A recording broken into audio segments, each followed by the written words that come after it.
Since March, when we began court, he has given me $300 in cash. In the past, I've asked for his help with her medical debt. There was a time she was not covered by Medicaid, he was not going to pay it, that he was not going to take any responsibility for it. Okay, she says you wouldn't help her with that either. Is that accurate? That's not true. She kept saying that it was like $14,000 or something, but she would never give paperwork to anything. And Donna, the whole time, she swore Donna was on Medicaid and it was covered. Yes, and we have her pretty much the same amount of time except a 1 night difference. So at this time, I'm going to go ahead and ask both the parties who are present to raise your right hands, please. You both solemnly swear or affirm the testimony you're going to give here today is the truth, the whole truth, and nothing but the truth, so help you? I do. I do.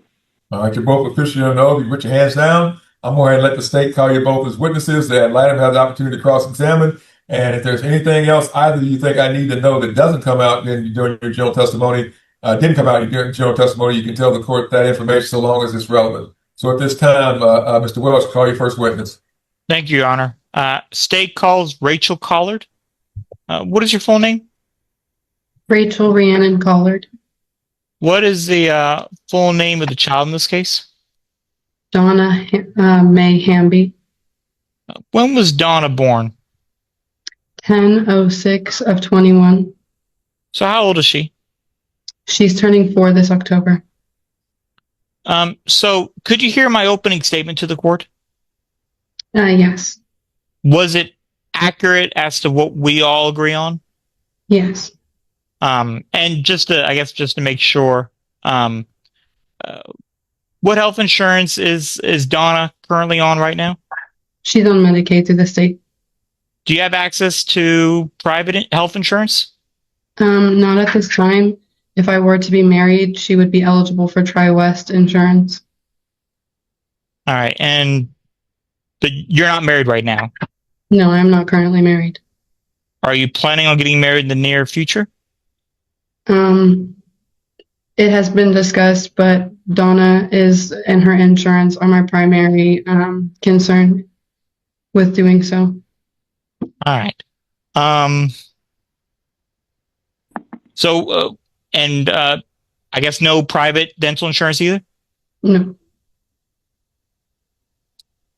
So what does Mr.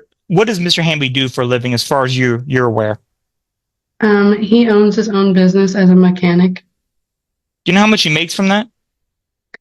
His annual bank statement for 2025 said he made approximately $94,000.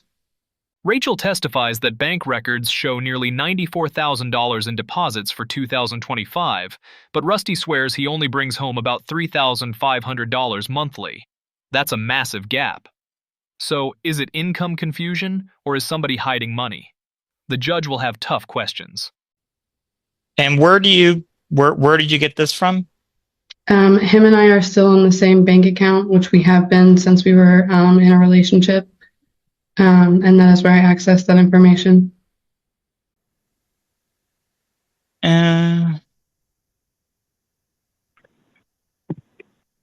you said $96,000 per year? It says $94,000. I submitted it to the court as exhibits 34, 35, and 36.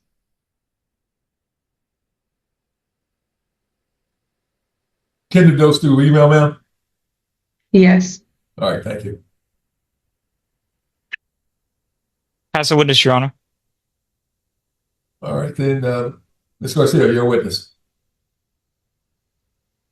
And then, I'm sorry, and that was through the up until the what date here in 2025?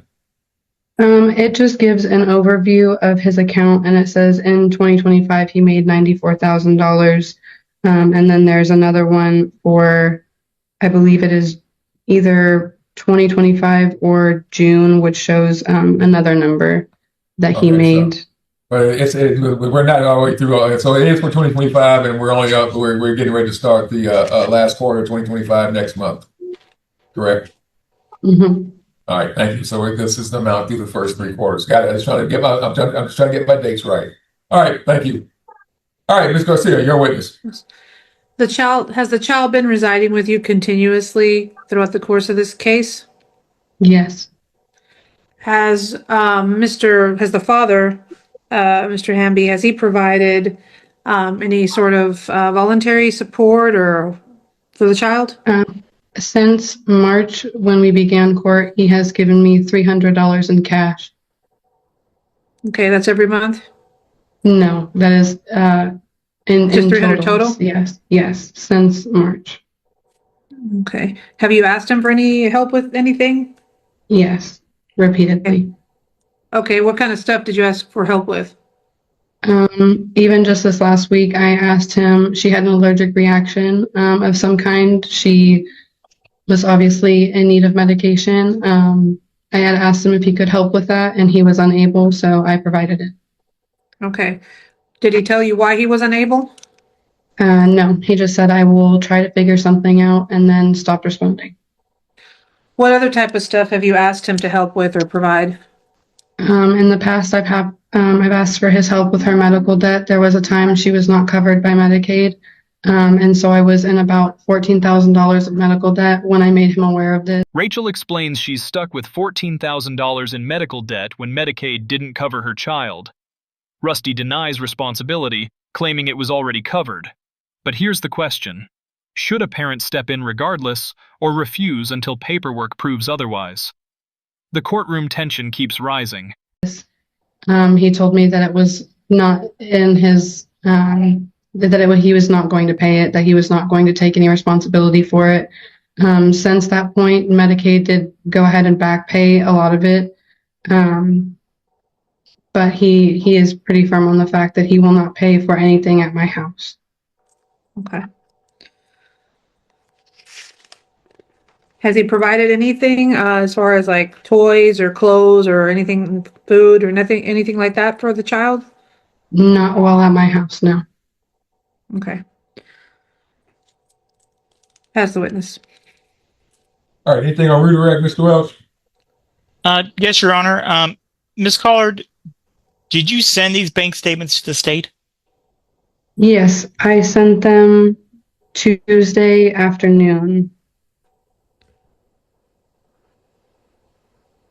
The email address that they were sent to is csd-legal-704@oag.texas.gov. That is the correct address. Are we looking at, is it Exhibit 36 that you're looking at? Yes, there's Exhibit 36, which confirms his name and the account numbers, and then Exhibits 34 and 35 are the annual reports from 2024 and 2025.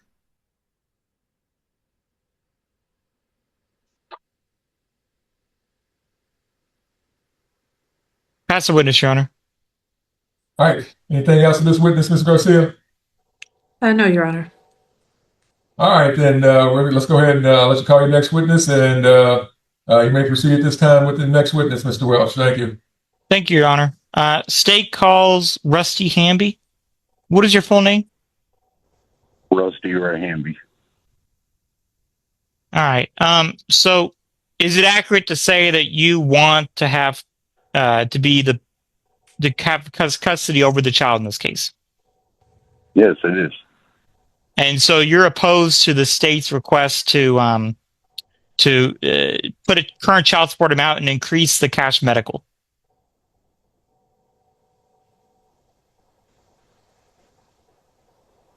Rephrase that Yes, one. That was kind of confusing even to me, and I know what you're saying. So Mr. Hamby, so essentially, are you opposed to the state setting a current child support amount of $527 per month and then increasing the cash medical amount to $158 per month? Yes, I am. All right. So what do you do for a living, sir? I'm a self-employed mechanic. All right. And how much do you make? I take home probably $3,000 to $3,500 a month. All right. And Payment we sent y'all, Stop. are irrelevant. Serious. No, that's not the question before you at this time. If someone asks you the question to explain what the circumstances are based on the information the mom gave us, you'll be allowed to do so. But I'm probably looking at doing this as a temp because all the evidence needs to come in evidence, all the information needs to come in, and it's 4 o'clock on Thursday evening, so I'm probably just going to do a temp here today, sir. But again, just listen to the question, answer the question, and you're going to get at least probably one more chance to explain anything concerning these circumstances, sir. Thank you. All right, sir. When did you start being an independent mechanic? I was driving a record for a few years, and after that, I went back to being an independent mechanic. I'd done it before that. Wait. So this last time around, all right, that you're currently an independent. When did that start? The last couple of years. Last couple of years. All right. So what did you do before then? I drove a record. All right, and you worked for a company? Yes, when I drove a record. What was this company's name? I worked for Tiptoe Towing. All right, and how much did you make there? My checks would vary between $700 and $900. The judge recalculates Rusty's old tow truck job, $900 a week, nearly $3,900 a month. That's strikingly close to the $3,500 he claims now. Judges don't just accept testimony, they crunch the math. And right now, Rusty's financial story isn't lining up cleanly. All right, Your Honor, I should note 7 to 9, if 900 per week. But so I guess, Your Honor, scratch that. Sir, is it 900 per week? Yes, sir. It was weekly pay. All right. So, Your Honor, I should note as an officer of the court that 900 per week, if we multiply that by the 52 weeks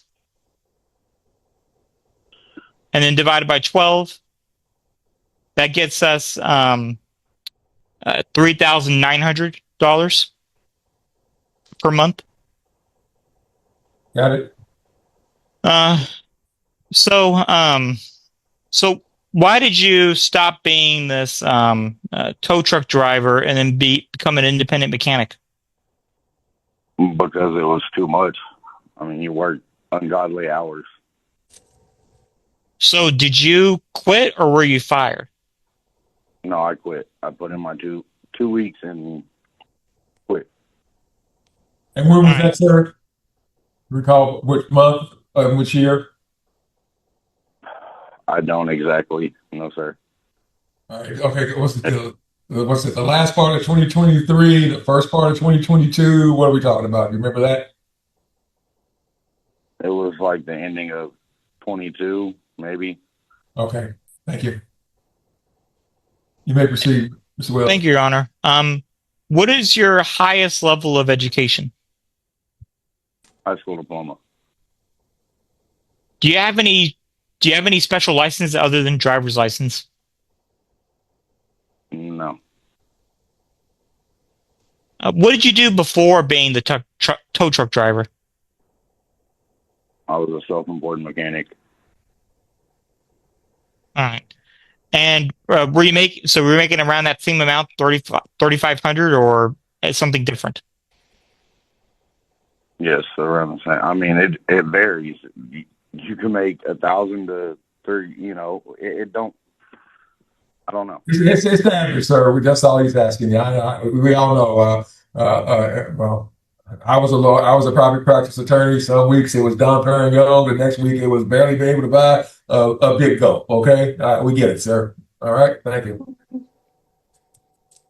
All right. But anytime we're talking this, we're really looking at the averages for people who are self-employed. All right, thank you. All right. So average there, was it around the same 3,500? Yes. Sure. All right. And so, are you aware of what Ms. Card was talking about the bank statements? Yes, I'm highly aware of the bank statements. All right. So, what you said accurate that you had made what was it, $94,000. Rusty pushes back on the $94,000 claim, saying deposits include money for parts and shared business cash. But without records, like 1099s or receipts, the court may treat every deposit as his income. Sloppy bookkeeping and child support cases can cost more than anyone expects. And the first 3 quarters of this year? No, that's 100% false.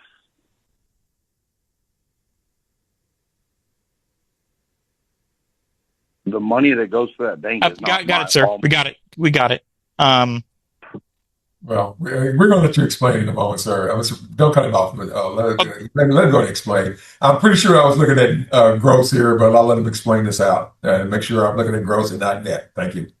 Yes, Your Honor. So, like Judge said, so why are you saying that it's inaccurate?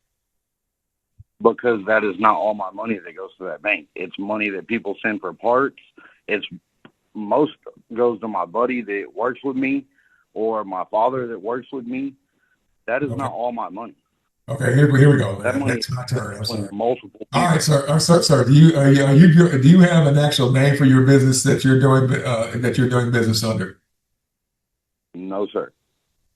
All right. Did you give either of you say you got 2 employees? Did you give either of your employees this past year a 1099 or a W-2? They're not employees. They're self-employed as well. Okay. So whose business is this? Y'all all own it together, or? What do you mean? Well, you say, well, No, this money you say you're paying folks, so it sounds like you're the boss and you're giving them money to work for you, and you're getting money paid to you by the people who are getting work done, and then you got to pay your expenses out of that amount. I was assuming that all along, but I didn't know about the employees, so that's why I'm going on to the employees at this point. Yes, they are self-employed employees as well, and we do jobs together. All right. So And do they get paid in a separate account, or you pay them out of your account? It just depends. He'll get the money sent to him, or I'll get the money sent to me, and we'll split it up how it goes. So this is not all the money. This is the money that you received in your bank account, and they didn't receive in theirs for any type of services that the 3 of you did. Yes, and it gets sent out and split up. Okay. All right. You may proceed, Mr. Welch. All right. I'm sorry, sir. The amounts that are sent out, are they in check form, or are they based on a check from this account, or were they paid out in cash? Sometimes it's through Zelle, sometimes it's through cash. All right. You have a record of all the sales payments you made to the other parties who work with you, sir? I'm sure I could go back and get them. Okay. Well, yeah, I'm sure they are there too, sir. And okay. And was the majority of them made through Zelle, or was majority any or smallest percentage, or a majority made through cash or check? What are we looking at here?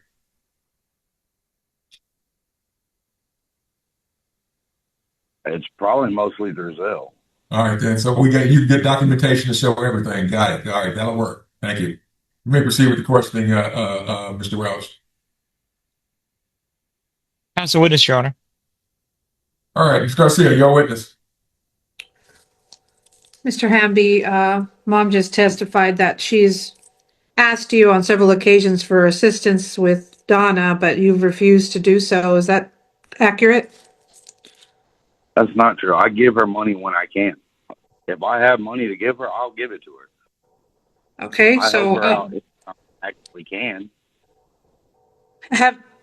for example, when she asked you to help her with, I guess, medication for that allergic reaction that she had recently, were you able to help her with that? She just asked 2 days ago, and I told her I would figure it out, send her some money, and then right after she said that, she said, well, I'm going to give her some Benadryl because I think she's having an allergic reaction. I said, okay, well, let me know what happens. I never heard anything else from her. Okay. And she also testified about having asked for you to help her split some medical bills prior to her being on Medicaid. Do you recall that? Yeah, I do. Okay, she says you wouldn't help her with that either. Is that accurate? That's not true. She kept saying that it was like $14,000 or something, but she would never give paperwork to anything. And Donna, the whole time, she swore Donna was on Medicaid and it was covered. So I'm not just going to give her money when it's supposed to be covered. Okay. But you said that you do help her from time to time. What have you Rachel insists he barely helps financially, but Rusty claims he gives money when he can. The difference, she names amounts while he stays vague. In court, specific details often outweigh broad statements. Whose version will the judge believe? The one with numbers or memory? given her, for example, in the last 3 months? I gave her a couple hundred, like 2 weeks ago. I give her $100 here and there when I can. I try to give her money when I have money to give her. Okay. But you can't remember exactly when you may have given her some No. money? Okay. Have you helped her with any necessaries for the child that's not money? What do you mean? Clothes, toys, food? I buy Donna all her clothes and stuff that are here, and she goes home in clothes. Okay, all the clothes here, meaning the clothes at your house? Pretty much the same. Yes, and we have her pretty much the same amount of time, except one night difference. I still pay for everything she has here too. Okay.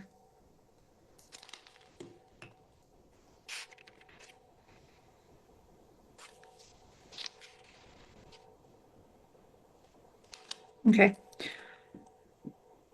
I pass the witness. All right, anything on redirect, Mr. Welch? No, Your Honor. All right, folks, I'm going to go ahead and listen to closing statements and closing arguments. Keeping in mind, it looks like this is going to be a temp, and I'm going to be looking at doing a final, so everybody gets to get their documentation. I want to, at the end of this hearing, Mr. Welch, to get everybody back in breakout rooms, make sure all the exhibits that necessary for this matter are going to be forwarded to you. I think you already have the ones Mom has. If Dad's got some Zelle receipts to show what he did, then I'll obviously let y'all. I'll let him send those in also. But for right now, let me go ahead and get a closing statement. I got some dates I got lined up. I'm looking at. I got some time only in that first week of October looks like, but I'll need to see if that meets with Ms. Garcia's schedule, because that's a little fast. But if it doesn't, then we'll look at some other things. But this time, I'll go ahead and start with closing statements from the attorneys, and then I'll go to the parties. And again, folks, we're gonna get another bite. We're gonna get to do this one more time, where I can actually see the evidence that everybody has and do my math. Thank you. Thank you, Your Honor. Basically, Your Honor, I think we all agree that this case should be set for a special setting. The state is asking for the court to set current child support and to increase the cash medical that was in the temporary order, Your Honor. Because right now there's only the $100 for cash medical, and the state believes that in the meantime there should be some kind of current child support, and that would be in the best interest of the child. Your Honor, I was asking at least using that $3,500 that he mentioned, what he's currently making. I haven't calculated out based off of this 94,683 figure. Well, let's just use that because technically, Mom testified to it and no one objected to it, so I heard it. So that's that. But let's go ahead and just go with the original amount and wait for the court to get all that other items in the evidence, so I can verify that that's gross, net, or whatever. Okay, thank you. Yes, Your Honor. So based off of that 3,500, I would be looking at, like I said earlier, $527 for current child support, starting preferably October 1st, 2025, and then cash medicals at 100. So the state would like to increase that to 158, and that's 4.5% of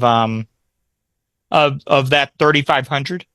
And Your Honor, I do realize now, I forgot to ask Mr. Hamby if he has any children. I don't think he does.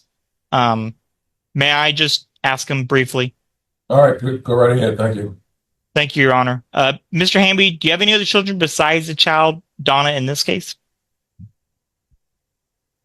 No, I do not. All right. Well, then, Your Honor, my numbers are accurate. All right, thank you. All right, Ms. Garcia. Yes, Your Honor, the child has been residing with mom continuously, at least throughout the existence of this case and maybe a little bit prior to that. I think that maybe some child support may be helpful in the meantime and in the best interest of the child until we can get back and figure out who's going to be primary, since both parents are asking to be named primary. And and also I agree that we should set this for a special setting to have all that heard properly. All right, Ms. Collins, you heard what we're looking at doing. I'm definitely going to make this attempt. Is there anything else? I'm looking at going ahead and setting up some child support going forward. Well, I'm probably looking at based on 3,500, and I'm going to look at trying to get this done in October. So we only may be looking at that amount for 1 month. But I'm going to go ahead and at this time ask you for a closing statement or closing request that any of which you may have at this time, ma'am. So do you have any closing requests or closing remarks you'd like to make? Thank you. No, Your Honor. Thank you. All right, Mr. Hamby, anything in closing, sir? I mean, whatever I say is irrelevant, so. That's a comment, sir, not a statement. But it's your opportunity, sir. I know you're not a lawyer, but you do have the opportunity to tell the court anything you want. But obviously, you still I have her one night less a week, and yet y'all are saying she has whatever, which cool. I mean, this is going to be an argument, so I'm not going to argue. okay. You're going to do what you're going to do. All right, folks. At this time, I'm going to go ahead and let's look at some dates that we can get everybody back here, okay, before we end this thing, and that way I know that'll have some bearing on what I do. All right, Belinda, I'm looking at. Let's see what I got here. I'm not showing anything on September 29th in the afternoon right now. That's a Monday. I'm not showing anything on Thursday, the 2nd of September in the afternoon. And I need to double check that. I don't think I got any type of appointments or anything else, but we'll double check that. And I'm not showing anything at all on Friday, the 3rd of October. I'm sorry, I said September, the 2nd of October in the afternoon, or anytime on Friday, the 3rd of October, all day long. So, Ms. Garcia, this really depends on your schedule more, and I'll see if the parties have a problem with the scheduling and make sure they don't have a doctor's appointment or something else. Okay. September 29th in the afternoon would work best for me, Judge. All right then. All right, Ms. Collard, would that date work for you, ma'am? Yes, Your Honor. All right then.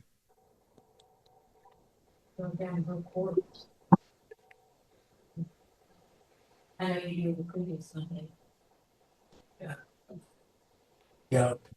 I know I'm sorry, my assistant's trying to remind me. We wrote down no court that day, but Okay. I know my appointment's the week before. See my knee surgeon.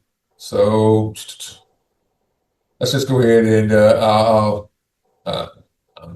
see. I may have. No, I think that's in the afternoon later in the week. If it's not, I'll change it around.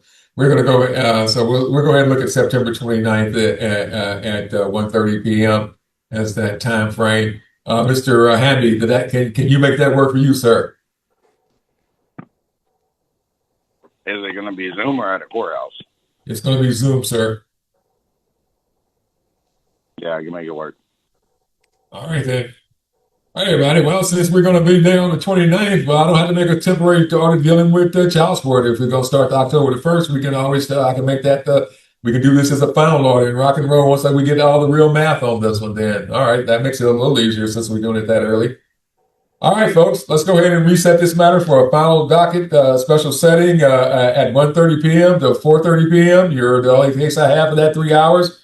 I'm going to let Mr. Welch get both of you back in breakout if it need to be the need is there. I'm going to go ahead and Mr. Garcia, if you want to go help, if you need them for anything, I'll let you do it. If you want to go ahead and go, that's probably up to you.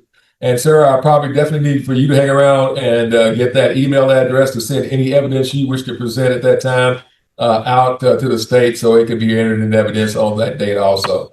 So I'm gonna start with you, Miss Collard. Anything else, ma'am? No, Your Honor. All right, Mr. Hamby, anything else, sir? Nope.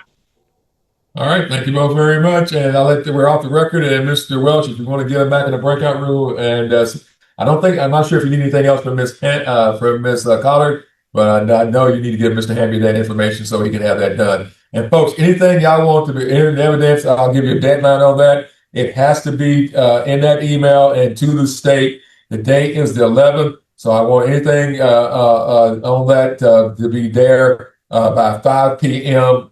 14 days from now, the 25th of September, by 5 p.m. And that way the state can see that it's there and get it printed out and get it all ready to go for the following Monday. All right? All right, Your Honor. Okay. So they need to send it. They need to send the evidence to Miss Molina and to the state by 5 p.m. September 25th. Yes, sir. All right, All you right. get that reset order. Like I said, we don't need a further temporary order, but I got all my notes and the math here, so we can finalize this on that day. Thank you. Thank you, Your Honor. I'll make sure that's put in the reset order, and I'll also have our email address in there as well, and I'll give it to you in a breakout room, Mr. Hamby, too. Ms. Collard, you've already got our email. And I do have those 34 through 36. So if you do have any other things you want to send me, ma'am, then just send it to that same email. And then Mr. Hamby will talk for the reset order. I'm going to let y'all go, especially since Ms. Garcia probably has other things. All right, so the email, I'll go ahead and put the email address in the reset order just to be on the safe side for Mr. Oh, yes, Your Honor. It'll be in there. Okay, thank y'all. All right. See everybody on the last Monday of the month, 1:30 p.m. Thank you. Thank you, Your Honor. The judge sets temporary support at $3,500 monthly income, while deeper review is scheduled for October. The fight over $94,000 deposits isn't over. Paper trails decide outcomes in child support. If this case shocked you, like, share, and subscribe for more courtroom breakdowns.